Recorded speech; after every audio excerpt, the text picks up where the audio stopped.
जिसकी शादी हो गई वो स्त्री जब अपने हाथ में सिंदूरा लेती है, स्त्री कभी भी सिंदूर जब लगाती है तो सिंदूर की डब्बी को कहीं रखकर नहीं लगाती, हमेशा याद रखना।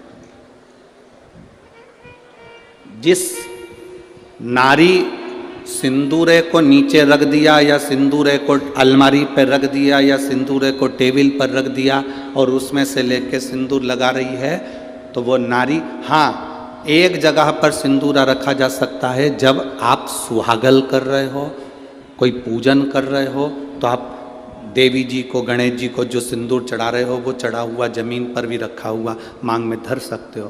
पर जब आप स्वयं 16 श्रृंगार कर रहे हो उस जगह पर सिंदूरा जमीन पर नहीं रखा जाता। सिंदूरा जमीन पर रखा हो और नारी मांग का सिंदूर भरती हो तो पति को रोग ग्रसित करता ही है, पति रोगीला होता ही है, ये निश्चित है। उसका पति रोगीला जरूर होगा, ये निश्चित है, उसको रोग जरूर घेरेगा, ये पक्का है। स्त्री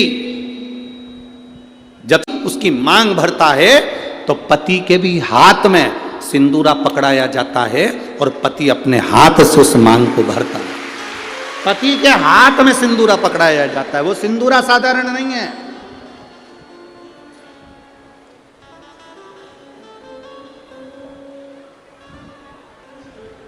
आप में से कोई ऐसी आलसन हो सकती हैं, कोई ना कोई ऐसे आलसी हो सकते हैं कि ड्रॉज खोली, उसमें रखा था, उसी में से निकाल के और भर ली और उसी में रख दिया। ऐसी कहीं कहीं की मिस इंडिया हो सकती है, ऐसी कहीं कहीं की।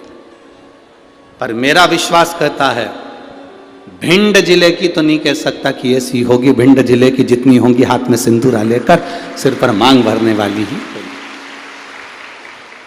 सिंदूरा हाथ में लेकर, तो स्त्री को हल्के में ले लो पर उसके सिंदूर को हल्के में नहीं ले सकते, सिंदूर में वो बल होता।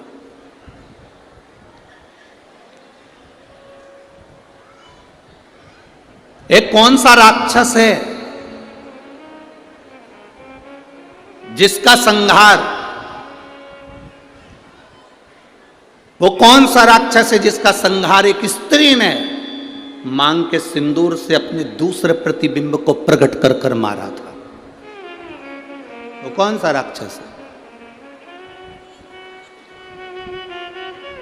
ऐसा कौन सा राक्षस जिसको वर था कि वो स्त्री के हाथ से मरेगा और स्त्री अपने मांग के सिंदूर से, उस सिंदूर से अपनी परछाया प्रकट कर लेती है और परछाया से मारती है? वो एक ही राक्षस था, मुल्कासुर। कौन सा राक्षस? मुल्कासुर। उसको माता जानकी जी ने मारा था, लंका में जाकर मारा था, लंका के दरवाजे पर। कौन था मुल्कासुर? कुंभकर्ण की पत्नी का पुत्र, कुंभकर्ण का बेटा। कुंभकर्ण की जो पत्नियां थी उसमें से एक करकटी थी जिसका पुत्र भीम था।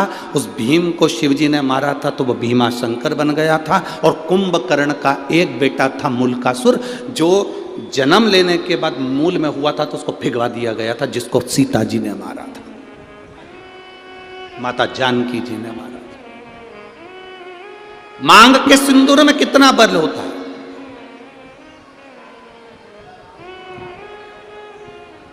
मांग के सिंदूर में कितनी तेजता होती है, कितना बल होता है, ये स्त्री जाने।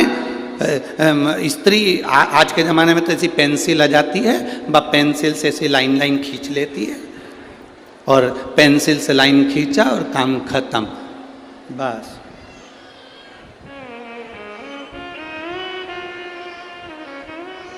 नहीं नहीं भाई,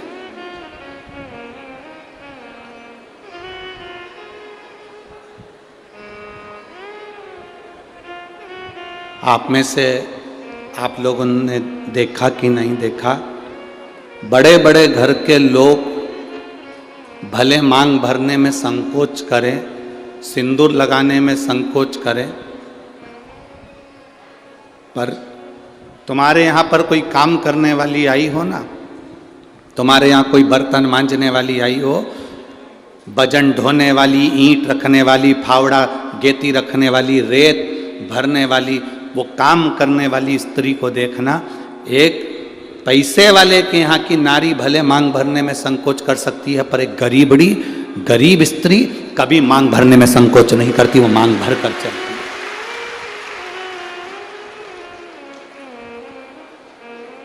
आपके यहां कोई बर्तन मांजने वाला आते हो, आपके यहाँ कोई झाड़ू लगाने वाली आती हो, आपके यहाँ कोई पोछा लगाने वाली आती हो, आपके यहाँ तगाड़ी ढोने वाली आती हो, वो स्त्री मांग में सिंदूर भर कर चलती है। बोलो री जीजी, आप लोगों ने देखा है कि नहीं देखा? ईमानदारी से बोलना हो। कथा ऐसे नहीं चलती कि महाराज ने बोल दिया और तुमने स्वीकार कर लिया। तुम तो दिल से बोलो कि तुमने देखा कि नहीं देखा। भजन ढोने वाली मांग में सिंदूर भर लेगी और मांग में सिंदूर भरकर भजन ढोलेगी। किसी उस स्त्री से पूछना कि मांग में तो सिंदूर भर लेती है, भले तू कैसी भी दिखे पर तेरी मांग खाली नहीं रहती है, उसका कारण क्या है? तो वो स्त्री कहती है कि मैं कितना भी बोझा ढोलूं, मेरा पति मेरे साथ में भजन ढोने में साथ रहता है। मांग के सिंदूर में वो बल होता है महाराज।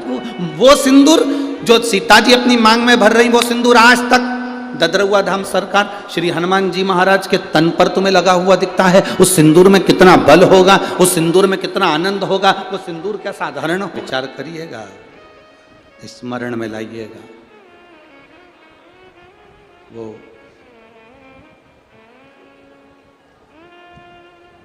मांग का सिंदूर इतना प्रबल होता है। वो कहे ना, वो मुल्कासुर की वो कथा आती है, आप लोगों ने सुनी तो होगी, हमारे स्मरण में है कि आप लोग सुन के तो रखे होंगे, पर फिर भी आज शिव महापुराण में निकली है तो आप स्मरण करेंगे। कुंभकर्ण का बेटा मुल्कासुर मूल में पैदा हो गया। कुंभकर्ण को मालूम पड़ा मेरा बेटा मूल में पैदा हुआ है। कुंभकर्ण ने दासियों से कहा कर कह दिया, इसको जंगल में फेंक दो,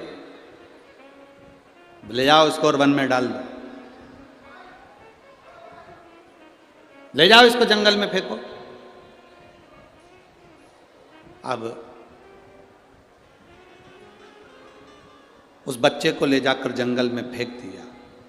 मूल में हुआ था, जंगल में फेंका।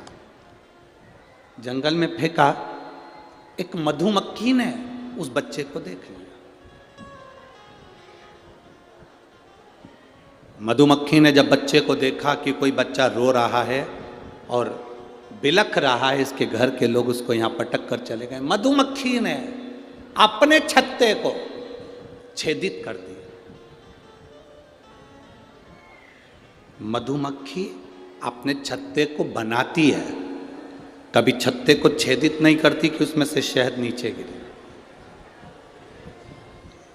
कभी छेदित नहीं करती मधुमक्खी अपने छत्ते को, बनाती है छत्ता पर छेदित नहीं करती।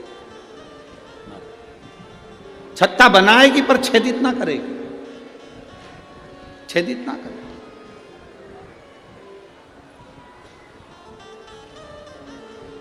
मधुमक्खी ने अपने छत्ते को छेदित कर दिया, शहद नीचे टपकने लगा।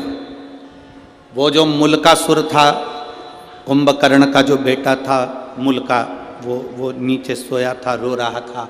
मुंह में शहद उसके जाने लगा। मुल्का धीरे धीरे धीरे धीरे रोना बंद कर दिया। दूसरी मधुमक्खी आ गई, तीसरी मधुमक्खी आ गई। बहुत सारी मधुमक्खियों ने उस बालक को पाल पोस कर बड़ा करा और उसका नाम मुल्का, कुंभकर्ण का बेटा।